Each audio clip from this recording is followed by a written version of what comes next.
za tijelo sve u šta ćete se obući, nije li život prijatelj od hrane i tijelo od odijela?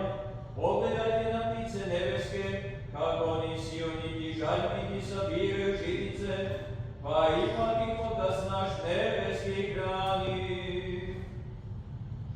Niste li vi mnogo pretežni od njih? Ako od vas brinući se može dodati rasu svome lakat jedan, i za odijelo što se brinete, pogledajte na njigane poške kako rastu, ne trude se niti peru, ali ja vam kažem da se ni Solomon u svojoj slavi svojoj ne obuče kao jedan od njih. Pa kada travu pustu, koja danas jeste, a sutra se operiš baca, zbog tako odjeva kako li neće vas nagovjezi.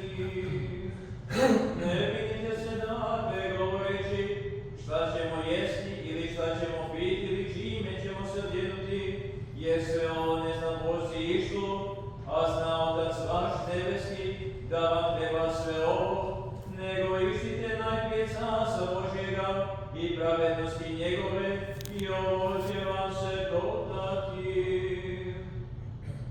The Lord said, the lamp of the body is the eye. If our eye is sound, your whole body will be full of light.